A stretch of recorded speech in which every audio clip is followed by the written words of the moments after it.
우리가 옛날에 학교 다닐 때 세옹지마라고 하는 그런 말을 들으셨을 겁니다. 그냥 간단하게는 세옹지마 이렇게 이야기하고 조금 길게 이야기하면 인간 만사는 세옹지마다 뭐 이런 식으로 이제 표현이 됩니다. 옛날 중국의 북쪽 변방에 한 노인이 살고 있었습니다. 근데 이 노인이 잘 기르고 있던 말이 어느 날 갑자기 도망을 갔어요. 그래서 마을 사람들이 이거 말을 잃어버렸으니까 얼마나 섭섭하시겠습니까? 그렇게 이제 위로를 했더니 노인이 오히려 그게 더 복이 될 줄 내가 어찌 알겠습니까? 라고 이제 이야기를 했습니다.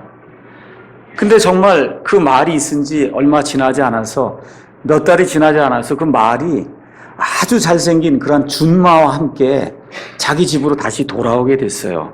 그랬더니 마을 사람들이 와서 노인에게 축하하는 말을 했어요. 야, 이거 참 얼마나 복된 일입니까? 그렇게 얘기를 했더니 노인이 이 일이 도리어 화가 될지 우리가 어떻게 할 수 있겠습니까? 그렇게 이제 이야기를 했습니다. 근데 그 노인에게는 말타기를 좋아하는 아들이 있었어요. 근데 이 말이 갖고 나가서 데려온 준마가 너무 멋있으니까 이 아들이 거기에 빠져갖고 말타기를 하다 글쎄 떨어져갖고 다리가 부러졌습니다. 그러니까 또 옆에 있던 마을 사람들이 와서 위로를 하는 말을 한 거야. 이거 아들이 이렇게 다리가 부러졌으니 얼마나 마음이 상심하시겠습니까? 그랬더니 노인이 이게 오히려 더 잘된 일인지 어떻게 합니까? 그렇게 또 얘기를 한 거예요. 근데 얼마 지나지 않아서 한 1년쯤 지나서 전쟁이 벌어져갖고 그 동네에 살고 있던 모든 젊은이들은 사지가 멀쩡한 모든 젊은이들은 전쟁터에 나가서 전쟁을 하다가 많은 사람이 죽게 됐는데 이 아들은 다리가 부러졌으니까 전쟁에 나갈 수가 없잖아요. 그래서 전쟁터에 나가지 않고 그래서 죽지 않고 살아남았다라고 하는 그와 같은 이야기가 전달이 돼서 내려옵니다. 그래서 이걸 우리가 세옹지마다 변방에 살고 있던 그 노인이 가지고 있던 말에 대한 얘기다 해서 세옹지마라고 이야기합니다. 많은 사람들이 세상을 살다 보면 어려움을 당할 때가 있어요. 그러면 다 세옹지마를 생각합니다. 잘 되겠지. 이렇게 하다 보면 또 일이 잘 풀리겠지. 이렇게 이제 생각을 해요. 그래서 사주팔자를 보는 거예요. 사주팔자. 이 사주팔자는 통계에 근거한 거예요. 여태까지 사람들이 이렇게 사는 가운데 여러 가지 이런 일들이 생기고 날짜에 뭐가 발생하고 이런 것들을 모아보니까 이 날에는 뭐가 좋고 이 날에는 뭐가 나쁘고 이사를 가면 좋고 나쁘고 이런 모든 것들이 이 사람하고 결혼하면 좋고 나쁘고 이런 것들을 수만 명, 수십만 명, 수백 명 사람들이 그 통계를 빼서 이걸 작성을 해보니까 이게 아주 이게 들어맞더라는 거예요. 그 틀린 건 아닙니다. 많은 경우에 통계이기 때문에 맞습니다. 또 운에 근거한 거예요. 그렇게 잘 됐으면 좋겠다라고 생각하고 그렇게 바라는 것이 이루어지면 그럼 세옹지마다 그렇게 이야기하는 겁니다. 근데 저와 여러분이 지금 예수님을 믿는다라고 하고 지금 이 자리에 나와 있지 않습니까? 근데 저와 여러분이 가지고 있는 소망이 세상 사람들이 가지고 있는 이런 단순한 세옹지마 아니면 사주팔자의 소망이라고 하면 우리에게 아무 희망이 없어요. 우리가 예수님을 알기 전에는 죄와 불법들 가운데 죽은 가운데서 태어나서 그래서 이 세상의 치리자 사탄 마귀의 지배를 받으며 살며 사주팔자라고 하는 그와 같은 통계의 지배를 받고 있는 사람들이었어요. 근데 예수님을 알고 난 그 이후에는 사주팔자가 통하지 않는 사람이 됐어요. 우리가 아무 날 이사해도 상관없어요. 내가 좋아하면 어느 사람하고 결혼해도 아무 상관이 없어요. 마귀의 사주팔자가 통하지 않는 그런 사람이 됐어요. 세상의 통계가 통하지 않는 사람이 됐어요. 세상의 운이 통하지 않는 사람이 됐어요. 왜 그러냐 하면 이 온 세상 우주 만물을 만드신 하나님께서 저와 여러분의 생사화복을 주장하시기 때문에 이 모든 통계와 운과 세상 사람들이 갖고 있는 그런 단순한 소망에서 벗어나서 하나님의 은혜의 물결 안에서 뛰노는 그와 같은 존재가 되었다 그 얘기입니다. 그래서 우리 기독교는 우리의 인생의 모든 것을 주장하시는 계획하시는 섭리로 이끄시는 우리의 인격체 되시는 우리의 창조주 되시는 우리의 심판자 되시는 예수 그리스도를 믿고 그분의 이끄심을 믿고 확신하고 따라가는 이와 같은 믿음 체계를 우리가 기독교라고 이야기합니다. 그래서 우리가 7, 80년의 이 인생을 사는 가운데 하나님이 많은 것들을 경험하게 해주세요. 특히 나이가 들면 다 결혼하게 해서 아들, 딸들 낳게 해서 하나님이 우리 인생들에게 베푸시는 그와 같은 사랑과 긍휼과 그 은혜가 어떤 것인가를 사람들이 이걸 통해서 알 수 있도록 하나님이 이렇게 만들어 주셨어요. 그 만들어 주신 그 가운데 어려움을 당하는 것과 같은 일도 있고, 재난을 당할 때도 있고, 병을 당할 때도 있고, 고통을 당할 때도 있고 있어요. 그 있는 것이 다 나를 위해서 하나님께서 내가 조금 더 하나님의 그 인격에 가까운 그런 사람이 되도록 하나님이 나를 이끄시는구나 라고 이렇게 생각을 하고, 그걸 하나님께서 베풀어 주신 그 은혜에 우리가 순응하고 나아가게 될 때 지금 당하고 있는 그런 어려움과 고난이 나중에 하나님으로 인해서 우리에게 영광과 복이 될 줄로 믿습니다. 그래서 오늘은 야곱이라고 한 사람의 그 이야기를 통해서 야곱의 세옹지마다라고 하는 그와 같은 제목을 가지고 하나님을 사랑하는 자들에게 하나님께서 베푸시는 하나님의 적극적인 섭리에 대해서 여러분과 함께 나누려고 합니다.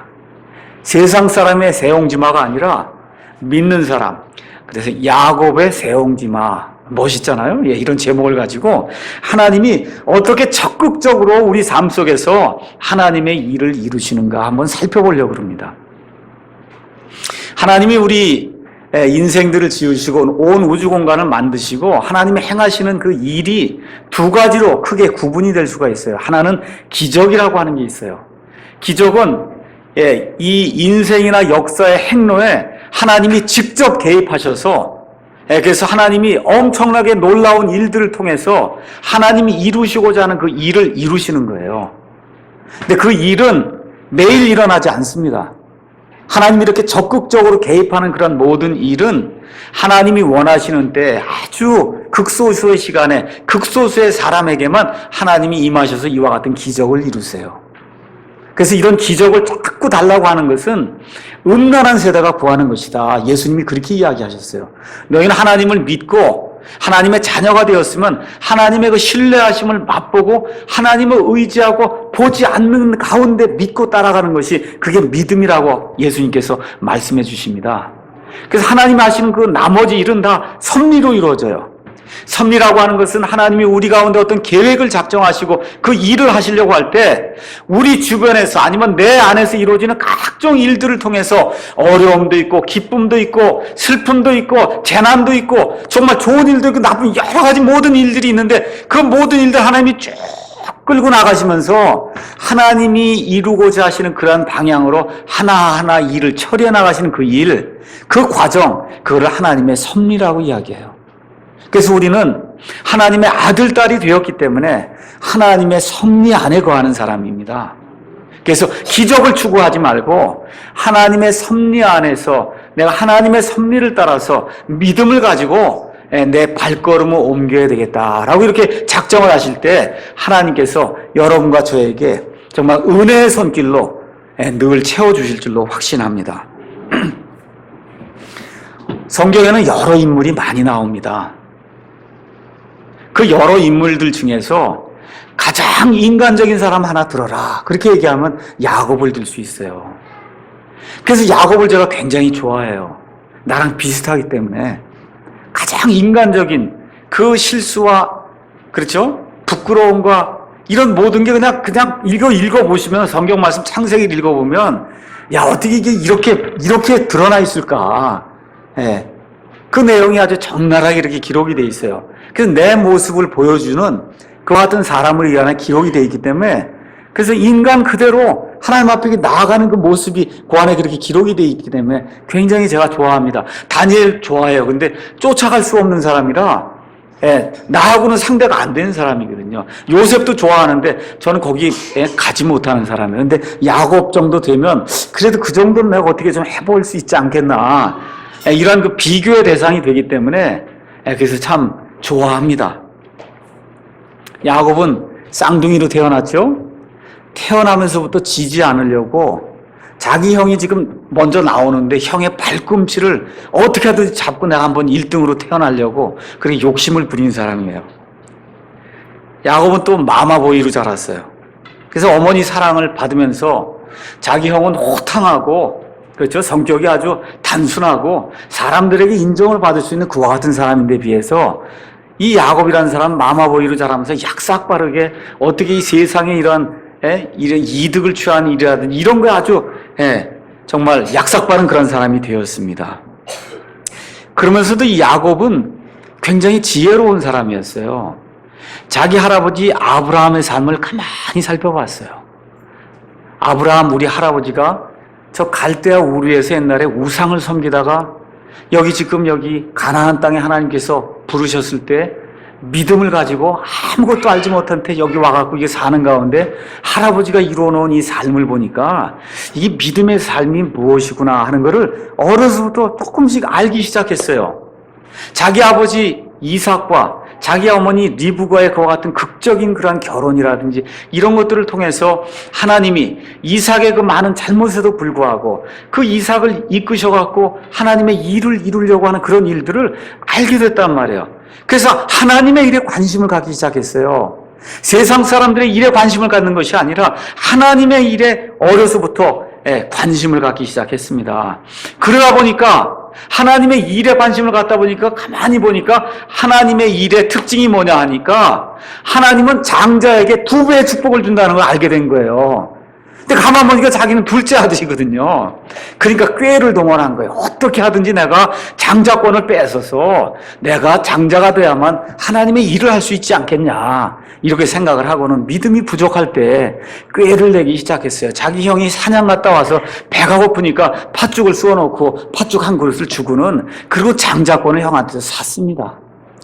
그 이후에 아버지가 죽을 때가 되니까 또 어떻게 돼? 어머니가 와서 야 너가 빨리 들어가서 아버지한테 가서 음식 가져다 드리고 그리고 장자권 축복을 받아야 되지 않겠냐. 그렇게 얘기하니까 또 인간적인 그와 같은 꾀가 또 다시 살아나서 아이고 뭐 아버지가 알아보시겠습니까?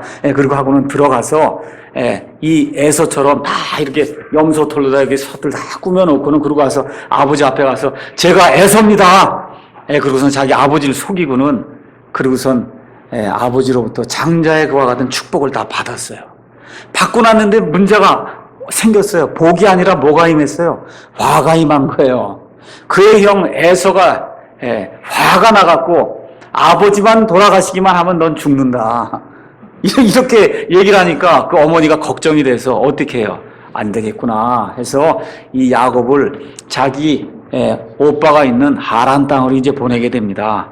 그래서 야곱이 복을 받지 못하고 오히려 화를 받고는 그러고서는 터덜터덜대고 지금 하란 땅으로 가다가 베델에서 잠을 자게 됐어요. 베델에서 잠을 자는 가운데 사닥다리가 위에서 내려오면서 하나님의 천사들이 오고 내리는 걸 봤단 말이에요. 그래서 뭐라고 고백해요? 하나님이 이 땅에도 계시는 줄을 내가 왜 알지 못했느냐 이렇게 고백을 하고는 거기까지는 좋았어요. 그리고 또 하나님하고 조건부 약속을 내걸죠. 하나님 제가 이 하란 땅에 가서 잘 살다가 다시 이 땅으로 돌아올 수 있도록 하나님이 허락만 해주시면 제가 이 땅에다 돌아와서 제단을 쌓겠습니다. 하나님께 예배를 드리겠습니다. 11조를 하겠습니다. 그걸 조건부 신앙이라고 얘기하는 거예요. 하나님이 뭘 해주면 내가 하겠다. 이 야곱의 신앙이에요. 하나님이 안 해주면 안 하겠다 그 얘기예요. 하나님이 안 해주면 나는 안 하겠고 하나님이 해주면 내가 하겠습니다. 아직도 이렇게 믿음이 약한 상태로 이제 하란 땅에 도착했더니 거기에 야곱보다 훨씬 큰 야곱의 큰 적수 그의 외삼촌 라반이 그를 기다리고 있었어요. 그래서 야곱을 속여서 14년 동안 자기의 2딸을 위해서 일을 하도록 그래서 각각을 위해서 7년 동안 일을 했습니다. 그러니까 가만히 보니까 야곱이 온 이후로는 라반의 집에 모든 일이 다 잘 되는 거예요. 양떼가 늘어나고 염소떼가 늘어나고 가축이 늘어나고 그러니까 가만히 라반이 보니까 야곱을 다시 돌려보냈다가는 자기 집에 일이 안 되겠어요. 그러니까 어떻게 하는 거예요? 너 여기 좀 남아서 나를 좀 도와야 되겠다. 그래갖고 6년 동안 또 부려먹는 거예요. 그래서 20년 동안 이 라반이라고 하는 외삼촌 집에서 아주 혹독한 그와 같은 트레이닝을 받고 그리고 어떻게 해요? 야반도주를 한 거예요. 도저히 내가 여기서 살 수가 없구나. 그리고선 야반도주를 하러 이렇게 올라가다가 그렇죠? 야반도주를 하러 올라가다 드디어 하나님을 만나게 됩니다. 자, 그런데 이렇게 하려고 하는데 라반이 그냥 두질 않잖아요. 그렇죠? 죽이려고 쫓아왔어요. 또 조금 있다 보니까 에서가 그를 죽이려고 쫓아옵니다. 그때마다 하나님께서 개입하셔서 적극적으로 개입하셔서 그래서 이 두 사람이 야곱을 죽이지 못하도록 그렇게 해서 야곱이 드디어 가나안 땅에 돌아왔습니다. 그럼 여러분과 저 같으면 야, 가나안 땅에 이제 돌아왔으니 어딜 먼저 가야 되는 거예요? 베델에 가야잖아요. 약속 다 했잖아요, 하나님께. 제가 이 땅으로 돌아오게만 되면 제가 이 땅에 제단을 쌓고 여기서 하나님께 경배를 드리고 하나님께 헌금을 드리겠습니다. 약속을 했으면 베델로 가야 되는데 베델로 안 가는 거예요. 어디에 있어요? 살렘이라고 하는 그런 도시에 머무르면서 이 땅이 내게 좋습니다 하고는 그 앞에서 양떼를 풀어놓고 그 앞에서 자기 좋아하는 그런 방법대로 살다가 자기 딸 디나가 그곳 사람들에게 강간을 당하고 그래서 그곳 사람들을 다 죽게 만드는 그와 같은 엄청난 일을 레위와 시므온이 이제 함으로 말미암아 그 땅에서 거할 수 없게 되니까 드디어 어떻게 돼요? 베델로 할 수 없이 쫓겨서 베델로 올라가는 그와 같은 일이 발생을 하게 됩니다. 근데 베델로 올라가는 동안에 어떤 일이 또 발생해요? 그가 그렇게 사랑했던 자기의 아내 라헬이 베델로 올라가는 가운데 베냐민을 낳다가 죽게 된단 말이에요. 그러니 이 야곱의 일생이 정말 변화무쌍한 거예요, 지금. 하나님의 복을 받았다가, 지금 재난을 받았다가 정신이 없는 겁니다. 그래서 이제 모든 일이 다 잘 정리가 됐는가 보다, 이렇게 생각했는데, 하나님은 야곱아, 넌 그게 끝이 아니다. 내가 내게 12지파, 12아들을 줬는데, 이 12아들을 통해서 내가 이루고자 하는 일이 있다. 근데 지금 여기 베들레헴에 이렇게 머물고 있으면 될 일이 아니야, 내가. 하나님은 그걸 계획하고 있는데, 야곱은 아무것도 모른 채, 지금 자기 가족들하고 이제 또 평안하게 사는 그와 같은 일만 하고 있는 그런 상태였어요. 하나님께서 또 일을 시작하시죠. 그 12아들 가운데 11번째 아들, 야곱이 가장 사랑하던 요셉이 형들의 시기를 받아서 이집트로 팔려가게 됩니다. 근데 이집트로 팔려가서 이 요셉이 약 한 13년이 지난 다음에 이집트 전체를 다스리는 그와 같은 총리가 된 거예요. 근데 야곱과 그의 나머지 형제들이 그 사실 알고 있습니까? 모릅니까? 몰라요. 그렇죠? 근데 하나님이 또 섭리를 일으키신 거예요. 어떤 일을 일으켰어요? 온 땅에 기근이 들게 만드셨어요. 온 땅에 기근이 드니까 결국 가나안 땅에도 기근이 들어서 야곱과 그의 형제들과 야곱과 요셉의 모든 형제들이 먹고 살 게 없게 되니까 드디어 야곱이 할 수 없어서 요셉의 형제 10명을 이집트 땅으로 곡식을 사러 내려보냅니다. 그래서 10명이 곡식을 사러 이집트 땅에 내려갔는데 그 이집트 땅을 다스리는 요셉이라고 하는 사람을 봤어요. 요셉은 그들을 알아봤는데 어떻게 요셉을 알아볼 수가 있겠습니까? 근데 다짜고짜 이 사람들이 이 사람이 뭐라 그러냐면 당신들은 이 이집트 땅을 엿보고 정탐해서 이집트 땅을 나중에 공격하려고 그렇게 하는 정탐꾼이다. 그렇게 이야기를 하는 겁니다. 그때 이 10사람이 펄펄 뛰죠. 아닙니다. 저희는 가나안 땅에서 온 사람들이고 우리 아버지는 진실한 사람입니다. 우리에게 12형제가 있었는데 하나는 없어지고 지금 하나는 지금 가나안 땅에 있고 10명만 우리가 왔습니다 하고 그 사람이 묻지도 않았던 그런 일들을 슬슬슬 불어내는 겁니다. 그때 이 사람이 뭐라 그래요? 너희 아버지가 아직 살아계시느냐? 우리 아버지가 살아있습니다. 이 사람이 곡식을 다 실어주고는 그리고 뭐라고 이야기하냐 하면 너희가 정말 진실한 자의 아들이고 그 다음에 너희가 정탐꾼이 아니라면 다음에 나를 보러 올 때는 너희 막내 동생을 데리고 와야만 된다. 그래서 그 데려오도록 너희 형제 중에 산 사람 시므온을 내가 뺏어서 감옥에 가둬놓겠다. 그렇게 해서 시므온을 감옥에 가두고는 10사람을 보냈단 말이에요. 그랬더니 지금 이 아들들이 돌아와서 오늘 읽은 창세기 42장 29절에서 나오는 말씀을 자기 아버지에게 얘기하는 겁니다. 그대로 얘기하는 겁니다. 우리가 묻지도 않았습니다, 아버지. 가서 우리 곡식 사러 왔다고 얘기했는데 이 사람이 우리 보고 너희는 정탐꾼이라 그러길래 우리는 진실한 자의 아들입니다 하고 아버지 얘기를 하고 우리에게 12형제가 있었는데 하나는 없어졌다고 그러고 하나는 여기 남아있다고 그랬습니다. 우리 잘못한 거 아무것도 없습니다 하고 아버지 앞에 모든 사정을 얘기했어요. 그러고 나서 자루를 풀어갖고 양식을 꺼내서 먹으려고 보니까 각 사람의 자루에 각 사람의 돈이 다 들어있는 거 아닙니까? 이 아버지와 그 10 아들이 얼마나 가슴이 덜컹했겠지. 다 죽었구나. 그래서 지금 야곱이 뭐라고 얘기하는 거냐면 그들의 아버지 야곱이 그들에게 이르되 너희가 나로 하여금 내 자식들을 잃게 하여도다. 요셉도 없어졌고 시몬도 없어졌는데 너희가 또 베냐민을 빼앗아가고자 하니 이 모든 일들이 나를 대적하는도다. 지금 야곱이 이야기하는 거예요. 여러분과 저의 사정이 어때요? 사는 가운데 야 정말 죽겠구나 이거. 이 모든 일이 다 나를 대적하는구나. 죽어야 되겠다. 지금 이 야곱이 지금 그 얘기하는 거예요. 죽어야 되겠구나. 자식들 다 뺏기고 먹을 건 없고 그렇죠? 이 모든 일이 다 나를 대적하는구나. 난 죽을 수밖에 없구나. 야곱이 때 나이가 몇 살인 줄 아세요? 130세예요. 야곱이 147세까지 살았어요. 그 이집트도 내려가서 17년을 더 살았어요. 130세를 살았으면 말 그대로 산전수전을 다 겪은 사람이고, 인생이 지금 보세요. 위로 갔다 내려갔다 위로 갔다 내려갔다 하는 인생을 130년을 살았으면은 저와 여러분 같으면 이제 뭐 여기 안에도 하나님의 무슨 뜻이 있겠구나 이 정도는 생각해야 될 것 같은데 그러지 못하잖아요. 그래서 야곱이 제게 위로가 되는 거예요. 정말 아브라함의 하나님이요 이삭의 하나님이요 야곱의 하나님이라고 그 하나님이 그렇게 사랑하신 야곱이 이 정도면 그렇죠? 나는 희망이 좀 있구나 이런 생각이 좀 드는 겁니다. 그래서 참으로 기쁜 거예요. 그래서 하나님은 야곱의 이와 같은 그 삶을 통해서 하나님의 일을 꾸준히 이렇게 이뤄나가는데 이 야곱이라는 사람이 전시를 살면서 당하는 그와 같은 어려움이 너무 극심하다 보니까 하나님의 이 섭리와 사랑과 은혜를 깨달아 알 수가 없었던 겁니다. 하나님의 열심이 섭리를 통해서 하나님이 자신의 일을 하나님의 자녀들 속에서 이루십니다. 믿으십니까 여러분? 그걸 믿으셔야 돼요. 하나님의 계획은 뭐예요?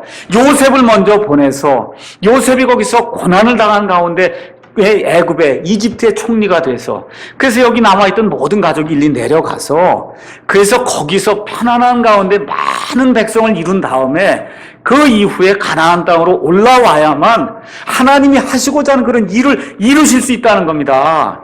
하나님이 이 사람들이 가나안 땅에 사는 거 원합니까? 원치 아니합니까? 원하시죠? 근데 지금은 아니라는 거예요.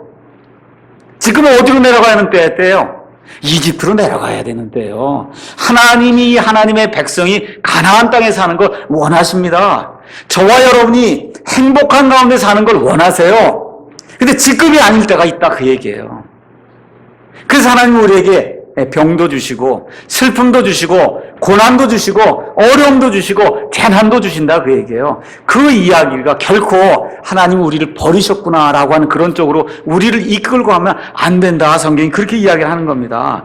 그래서 가나안 땅을 어떻게 들여보내는데 이 70명의 이 사람들이 지금 이 땅에 살아서는 그 주변에 있는 많은 사람들 때문에 번성할 수가 없어요.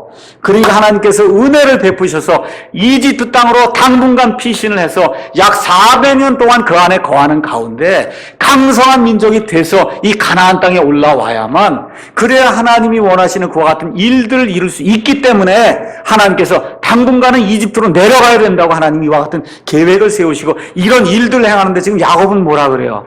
이 모든 일들이 다 나를 대적하는구나 하고 지금 울고 있는 거예요. 그리고 그 밑에 아들들에게 뭐라 그래요? 이 모든 일이 다 이렇게 발생해서 이 아들들이 다 죽으면 내 흰머리가 무덤 속에 내려가면서 울게 되리라. 그러면서 자기를 저주하는 그런 말을 지금 하고 있는 겁니다. 우리는 어떤 것 같아요? 여러분 지금 사시면서 늘 행복한 날만 있는 거 아니잖아요. 그렇죠? 병들 때도 있고 아플 때도 있고 힘들 때도 있고 시험 때문에 어려울 때도 있고 여러 가지 그와 같은 악한 일들이 내가 도저히 이해할 수 없는 그런 악한 일들이 우리에게 생길 때가 있다 그 얘기입니다. 그럼에도 불구하고 이와 같은 그 말씀을 통해서 성경의 모든 기록은 우리의 배움을 위하여 기록되었으니 이것은 우리가 성경 기록들이 주는 인내와 위로를 통해 소망을 가지게 하려 합니다. 그 소망을 가져야지 그래야 하나님이 원하시는 그런 일들을 할 수가 있어요. 그래서 이 성경은 왜 기록되었느냐? 우리를 대적하는 그러한 사례들이 우리와 상관없이, 우리의 뜻과 상관없이 늘 일어나지만 그럼에도 불구하고 하나님이 섭리로 이끌어 주신다는 걸 보여주기 위해서 이 성경에 많은 사례들이 기록이 되어 있어요. 아벨이라고 하는 사람을 보세요. 아벨이 나쁜 것 한 거 아무것도 없습니다. 자기 형을 만나서 뭐라고 얘기했어요?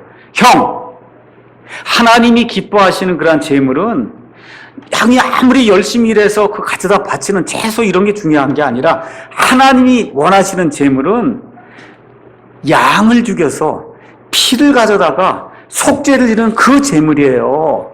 그걸 하나님이 원하시고 하나님이 그걸 정해놓으셔서 형, 그러니까 그렇게 하나님 앞에 제물을 드려야 됩니다. 그랬더니 가인이 듣고는 괘씸하다 생각하고 어떻게 해요? 아벨을 잡아 죽이거든요. 얼마나 답답해요? 그렇죠? 요셉이라는 사람이 뭐 잘못한 게 뭐 있어요? 하나님이 꿈을 보여주셨어요. 그 꿈을 형들에게 얘기한 것뿐이 아무것도 없어요. 그걸로 말미암아 목숨을 잃게 되는 그와 같은 어려움에 빠졌지만 하나님의 섭리로 말미암아 그가 이집트라고 하는 그런 온 나라의 총리 대신이 되는 그와 같은 일이 있었습니다. 다윗이라는 사람이 있어요. 다윗이 사울에게 정말 극심한 핍박을 받았습니다. 핍박을 받은 이유가 뭐예요? 블레셋 군대에 골리앗이라고 하는 그런 거인이 나오는데 다들 무서워서 벌벌 떠는 거예요.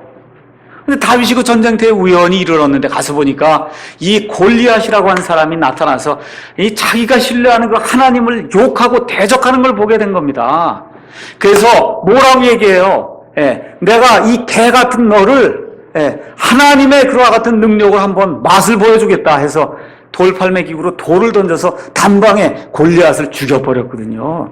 영웅이 됐어요. 나라를 구했어요. 민족을 구했어요. 그랬더니 그에게 떨어진 게 뭐예요? 사울로부터 임한 극심한 핍박이 그에게 떨어진 겁니다. 그러니까 사울이 이걸 또 피해보려고 어떻게 해요? 자기 딸을 내줬어요. 그러니까 뭐가 된 거예요? 왕의 사위가 된 거예요. 장인이 사위를 잡아 죽이려고 그렇게 몇십 년 동안 쫓아다니는 이와 같은 악한 일이 그에게 발생한 거예요. 다윗에게 잘못이 없어요. 요셉에게 잘못이 없습니다. 아벨에게 잘못이 없습니다. 욥이라고 하는 사람이 당한 고난을 보세요. 욥은 하늘나라에서 어떤 일이 일어나는지 전혀 알지 못하는 가운데 하늘나라에서 마귀가 욥을 사주하고 욥에게 악한 말을 고함으로 하나님이 그 욥을 시험에도 좋다고 하는 그와 같은 말씀을 주심으로 말미암아 욥은 알지도 못한 채 이 땅에서 엄청난 그런 고난을 당하는 그와 같은 일을 우리가 볼 수가 있습니다. 심지어 그의 아내마저 뭐라 그래요? 왜 이런 하나님을 믿냐? 좀 그 하나님 저주하고 가서 죽어라 그럽니다. 다니엘이라고 하는 사람 나쁜 일 한 거 아무것도 없어요. 매일 하나님께 문을 열고 하나님 계신 쪽을 내다보고 하나님 앞에 기도한 거 외에는 아무것도 한 게 없어요. 근데 그걸 통해서 마귀가 간섭해서 사람들을 동원해서 이 사람이 모함을 받고 사자굴 속에 들어갔다가 하나님의 영광을 드러내는 그런 일들을 하지 않습니까? 바울, 이 사람이 나중에 로마에 가서 로마에서 죄인으로 죽게 됐어요. 왜 죽게 됐어요? 이 바울이 자기 민족을 그렇게 사랑했습니다. 내가 히브리인 중에 히브리인이다. 그렇죠? 베냐민 지파 중에 내가 가장 작은 자지만 내가 이 민족을 위해서라면 내가 저주받기를 바랄 수도 있다 하면서 이 이스라엘 민족의 하나님의 복음을 선포하려고 그렇게 애를 쓰는데 이 사람들은 그 사실을 알지 못하는 거예요. 그래서 어떻게 해요? 사도 바울을 고소하고 고발하고 그래서 결국은 이 사도 바울이 자기 민족의 그와 같은 모함으로 인해서 이방 나라 로마에 가서 결국 죽임을 당하는 그와 같은 일을 우리가 성경을 통해서 보게 됩니다. 마지막으로 우리 예수님 한번 볼까요? 예수님에 무슨 죄가 있어요?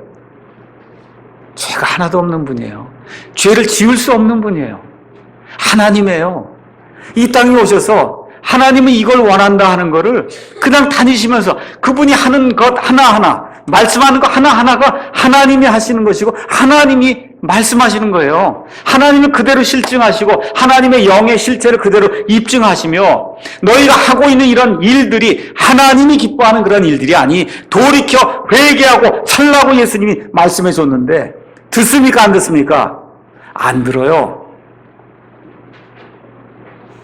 답답한 일을 당하면 우리 예수님처럼 더 답답한 사람이 있었을까 한번 생각을 해봐야 됩니다. 제가 박사학위를 하면서 또 석사학위를 하면서 많은 답답한 일, 어려운 일들을 많이 겪었습니다. 도대체 왜 일이 이렇게 안 풀릴까? 밤새도록 해도 실험이 안 돼요. 근데 지금 여기 와 있거든요. 졸업을 했어요. 교수가 됐어요. 지금 여기 와서 학교에서 직장 잡고 일을 하고 있습니다.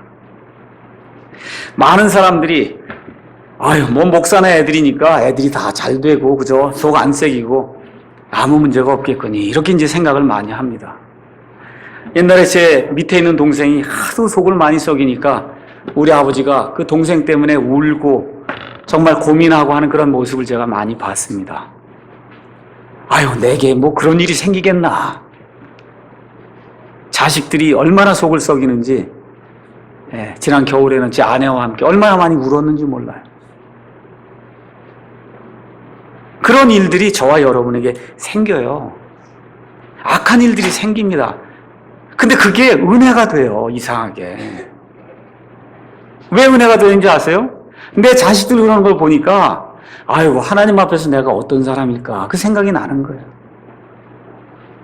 그러니까 더 은혜로 불쌍히 여기고 그 아들을 딸들을 잘 이끌어야 되겠다는 그런 마음이 생기는 거예요. 그런 것들을 보니까 우리 교회 아이들 누가 속을 썩였다 그러면 옛날 같으면 정죄하고 막 이랬을 텐데 그게 아니라 그렇지. 이 아이들을 어떻게든 잘 이끌어줘야 되겠구나. 예수님의 마음으로 어떻게든 이끌어줘야 되겠구나. 그래서 은혜가 되는 거더라고요.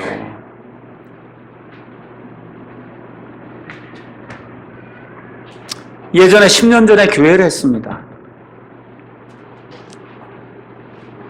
아무것도 모른 채 교회를 했어요. 순수한 마음으로 교회를 하면 다 되겠거니 하고 교회를 했는데 교회가 안 되더라고요. 하여튼 어려운 그런 일을 겪으면서 교회를 하지 못하게 됐습니다. 참 얼마나 큰 불행인구나 이렇게 생각하고 엄청난 그런 어려움을 겪었고 힘들어했습니다. 근데 또 하나님이 한 10년 지나니까 또 이렇게 자연스럽게 교회를 할 수 있도록 그렇게 인도를 해주시더라고요. 이런 일들이 생기는구나. 그때 이렇게 내가 제대로 하지 못했던 것, 또 성도들과의 어떤 관계를 이렇게 갖지 못했던 것, 목사가 뭔지도 모르고 목회한다고 뛰어들어갔고 정신없이 이렇게 일을 하던 것, 이게 목회가 아니구나. 이런 것들을 그런 경험들을 통해서 알려주시는 거예요. 그렇게 돼서 이제는 내가 조금 더 하나님 앞에 바른 목회자가 돼야 되겠구나. 바른 교회를 좀 해야 되겠구나 하는 그런 마음을 갖도록 하나님이 이렇게 인도를 해주십니다. 지난 한 20년 동안 킹제임스 흠정역 성경을 이제 번역을 했습니다.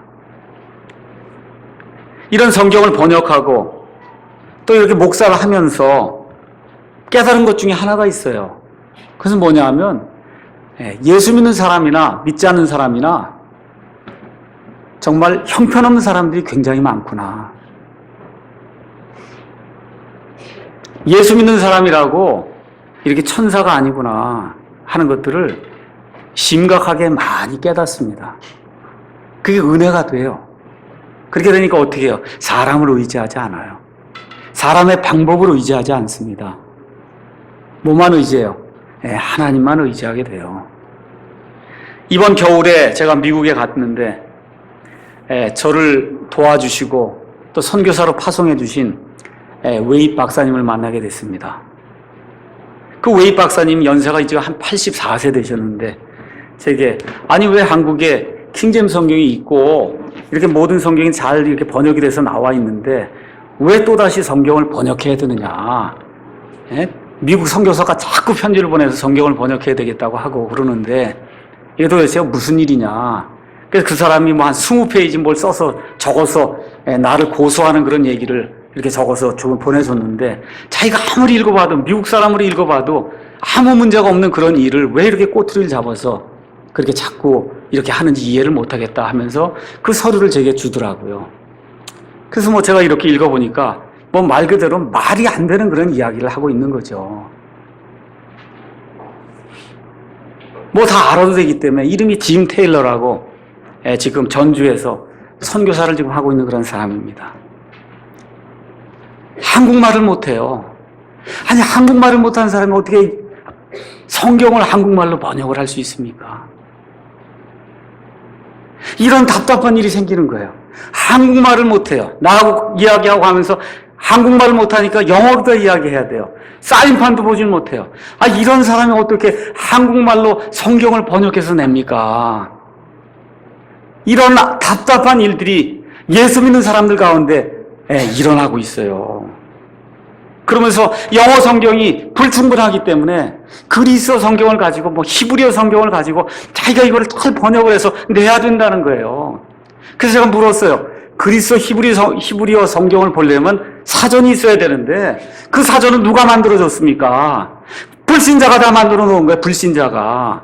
그 사람이 그리스 말을 읽을 줄 알아요. 히브리 말을 읽을 줄 알아요. 결국 가면 다 사전 가서 읽어야 되는데 그 사전을 지은 사람은 다 불신자예요. 자기가 가지고 있는 이 영어 킹제임스 성경이 하나님께서 보존해 주신 완전 무결한 그런 말씀이란 확신도 없이 지금 무슨 선교사를 한다 그러고 목사를 한다 그러고 저러고 있으니 이 얼마나 답답한 일입니까? 그래서 모든 목사들에게 이런 사실을 알렸어요. 이게 도대체 말이 되는 이야기를 해야 이게 설득력이 있지 않냐. 그랬더니 여기에 또 동조하는 목사들이 생겨납니다. 여기 동조하는 목사들이 참 이상한 일이 있어요. 지난 한 10년 동안 이 킹제임스 흠정역 성경을 가지고 이것이 하나님께서 우리를 위해서 보존해 주신 하나님의 성경입니다 하고 지난 10년 동안 목사들이 이 성경을 가지고 하나님 말씀을 선포했어요. 교회를 세웠어요. 지금도 그렇게 하고 있어요. 그러면서 뭐라 그러냐? 이게 지금 하나님 성경이 아니기 때문에 또 내야 된다는 거예요. 이런 답답한 일들을 가만히 이렇게 당하면서 처음에는 이런 배은망덕한 이런 일들이 어디 있을 수가 있냐. 그리고 화를 내게 됩니다. 근데 시간이 지나면서 그런 생각이 없어져요. 왜 그러신지 아십니까? 하나님은 의로운 분인데 하나님은 어떻게 불의를 그냥 두시겠어요? 하나님이 제일 싫어하는 게 배은망덕한 건데 하나님이 그걸 그냥 두시겠어요? 그러니까 아무 불평, 불만이 생기질 않더라고요. 그러면 그렇게 되는 거고, 아니면 아니게 되는 거지. 그게 나하고 무슨 상관이 있느냐. 목사는 의로운 사람이라야 됩니다. 목사는 옳고 그른 것을 가르쳐야 되는 사람이에요. 제가 답답한 것은 목사가 옳고 그른 것을 분별하지 못하는 데 있어요. 그럼 그 밑에 있는 사람들이 얼마나 고통을 당하겠는가. 이런 생각을 하는 가운데 예수님을 다시 한번 생각해 봤어요. 3년 반 동안 예수님이 같이 먹고 같이 자면서 가르친 제자들이 있습니다. 그 제자 중에 하나가 예수님을 배반했거든요. 그건 실질적으로 구체적으로 이렇게 드러나서 한 거고 나머지 11명은 어떠냐? 나은 게 별로 없어요. 배반만 안 했다는 거지. 사실은 다 도망갔잖아요. 다 도망갔어요. 하나도 남은 사람이 없습니다. 예수님의 친구들 다 도망갔어요. 예수님의 친지들 다 도망갔어요. 누구만 남았어요? 힘없고 나약한 여인들만 몇 명 남아서 예수님 저기 십자가 돌아가실 때 저 뒤에서 그냥 울고만 있지 힘이 있다고 한 사람은 다 도망갔어요. 자기 민족이 다 배반했습니다. 제가 이렇게 이 성경을 또 운영하다 보면 전화들이 옵니다. 그 전화도 오는 가운데 말씀 보존학교 관련된 그런 또 전화가 와요. 전화가 와서 뭐라고 얘기하느냐 하면 말씀 보존학교는 이단입니까? 그렇게 물어요. 그래서 킹제임스 성경을 하나님의 말씀이라 그러는데 말씀 보존학교가 왜 이단입니까? 이단 아닙니다. 그렇게 이제 이야기를 해주고 있습니다. 근데 며칠 전에 어느 자매님이 전화를 했더라고요. 그래서 자기가 말씀 보존학교에 전화를 해서 제 이름을 댔더니 그런 사악한 이단하고 절대 전화를 하거나 그런 사악한 이단의 책을 읽으면 안 됩니다 그런다는 거예요. 근데 목사님 그거 아십니까? 저 말씀 보존학교에서 목사님 보고 목사님은 사악한 이단이라 그러는데 목사님은 그거 아십니까? 그거에 대해서 어떻게 생각하십니까? 그러더라고요. 그래서 그래요? 그러면 그런가 보다 해야죠. 제가 이렇게 담담하게 나가니까 그 자매님이 할 말을 잃어버리더라고요. 저는 오늘 제가 여기 읽어드린 창세기 42장에 있는 대로 야곱의 세옹지마를 믿어요. 하나님을 사랑하는 자들, 곧 그분의 목적에 따라 부르심을 받은 자들에게는 모든 것이 합력하여 선을 이루느니라. 누가 나를 이단이라고 하든지, 어떤 사람들이 지금까지 이 은혜를 받고 살다가 배은망덕한 일을 하든지, 무슨 일을 하든지 모든 것이 합력하여 선을 이룬다. 또 하나, 예수님도 당하셨는데 나라고 당하지 않을 이유가 뭐가 있겠느냐, 이렇게 생각하면 아무것도 아니더라고요. 그게 이렇게 제가 어려움을 당하고 하니까 오히려 야곱의 세옹지마가 일어나는 거예요. 어떤 일들이 일어나요? 다른 목사님들이 분개해서 일어나는 거예요. 도대체 이런 악한 일이 있을 수가 있냐 해서 저는 가만히 있는데 다른 목사님들이 일어나서 우리가 마지막으로 한 번 더 이 킹제임스 성경을 처음부터 끝까지 다시 한번 교정을 보고, 그래서 하나님이 기뻐하시는 그런 걸로 더 업그레이드, 향상을 시켜서 도저히 따라오지 못하도록 그렇게 만들어야 되겠다 하더니 다 나눠갖고 지금 열심히 교정을 보고 있어요. 저도 열심히 교정을 보고 있습니다. 못 따라와요. 이 사람들이 따라올 수가 없습니다. 또 어떤 일들이 일어나요? 그 목사님들이 분개해서 일어나더니 영어로 다 편지를 적었어요. 그래갖고 미국의 선교단체에다 편지를 보냈습니다. 미국 사람 선교사로 오는 거 좋습니다. 근데 한국말 못하는 사람은 보내지 마십시오. 우리에게 누가 됩니다. 제발 좀 한국말 할 줄 아는 사람. 멀먼 선교사도 와서 지금 한국말로 다 지금 선교하고 있는데 와갖고 한국말 못하고 앉아있으면 한국 사람이 누가 되니? 그런 선교사는 보내주지 마십시오. 오거든 한국 교회 안에 들어와서 한국 사람들 섬기는 선교사를 좀 보내주십시오. 그랬더니 미국 선교사들이 그거 다 하던데, 미국 사람들이 또 여기 있는 선교사들에게 이걸 다 보낸 거예요. 니들 이런 편지 받은 거 알고 있냐? 그랬더니 미국 선교사들이 그냥 발끈해갖고 또 저한테 왜 이런 걸 보냈냐 그러더라고요. 그래서 나는 보낸 적이 없습니다. 난 보낸 적이 없어요. 그 사람들이 보낸 거예요. 그리고 뭐 틀린 말 했습니까? 한국 사람 여기 나라고 왔으면 한국말을 해야지. 한국말도 못하고 무슨 선교를 합니까? 은행도 못 다니고 서류도 하나 못 띄고 무슨 선교를 해요? 제가 그 얘기는 안 했어요. 뒷부분은. 좀 정신을 차리고 좀 제발 미국 사람이라고 해서 한국 사람 위에 누르려고 하면 안 되거든요. 독재하려고 그러면 안 됩니다. 한국에 왔으면 한국 사람들을 섬겨야지, 한국 사람들 위에 서서 뭔가 해보려고 하면 그 선교사가 아니에요. 또 그랬더니 우리 성도들 가운데 많은 또 사람들이 우리가 좀 한 달에 10,000원씩이라도 좀 내서 내년부터는 우리가 이 성경 좀 홍보하는 그런 일을 해야 되겠습니다 하고 또 나와 상관없이 그런 일을 또 하겠다는 겁니다. 이게 정말 내 재난인 줄 알았더니 또 하나님께서 이런저런 그런 일들을 통해서 그래서 하나님이 흥왕하게 되는 그런 방향으로 인도해 주시는구나, 이런 은혜를 제가 깨닫게 됐습니다. 여러분과 저 사이에 또 저희들 가운데 많은 그러한 대적하는 일들이 있을 수 있어요. 제가 목사를 하기 전에는 그런 걸 잘 알지 못했습니다. 제가 이 성경책 안에 우리 교회 기도 제목을 이렇게 가지고 다녀요. 가만히 이렇게 보면서 사업 때문에 걱정하는 그러한 그 형제자매들 이렇게 생각을 해봅니다. 이게 돼야 가정을 이끌지 않아요? 그 사람들 얼굴을 이렇게 하나하나 떠올릴 때 마음이 무거워요. 직장을 잃게 된 사람, 직장을 갖지 못한 사람, 이런 사람들을 볼 때 마음이 굉장히 무겁습니다. 한 형제가 가게를 지금 하고 있는데 가게가 안 돼요. 이걸 처분하려고 하는데 처분이 잘 되질 않습니다. 그래서 고민하고 있어요. 그게 내 고민이에요. 얼마나 답답하겠어요. 이 형제가 죽겠습니다 그러지 않겠습니까? 이 모든 일이 다 나를 대적하는구나 하고 하나님 앞에 이렇게 원통함을 내어놓고 그렇게 기도하지 않겠어요?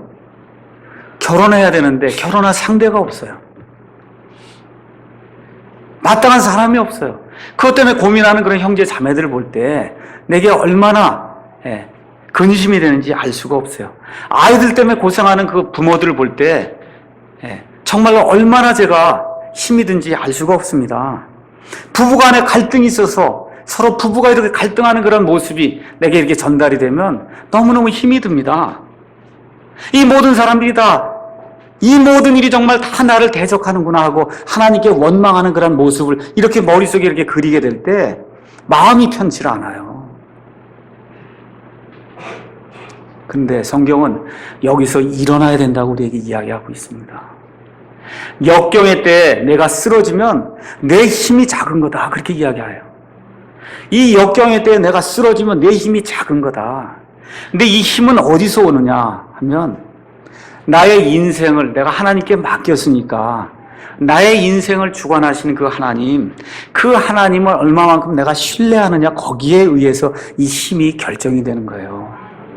내가 뭘 해보려고 한다고 되질 않습니다. 열심히 나는 노력은 하지만 궁극적으로 나의 이 역경의 문제, 이 모든 것들, 이걸 해결해 주실 수 있는 분은 하나님 한 분뿐이 없구나 하고 하나님께 겸손히 내어 맡기고, 하나님 그저 무엇이 되든지 죽이 되든 밥이 되든 제가 하나님의 뜻대로 살겠습니다. 이 역경에서 나를 건져주시길 원합니다 하고 무릎 꿇고 울면서 하나님 앞에 나아갈 때 하나님께서 이러한 재난들을 하나님이 우리의 기쁨으로 바꿔주실 줄로 믿습니다. 우리 예수님 예를 한번 가서 보겠습니다. 히브리서 2장 10절 가서 한번 읽겠습니다. 히브리서 2장 10절. 여기 히브리서 읽으면은 너무 많이 은혜가 됩니다. 히브리서 2장 10절.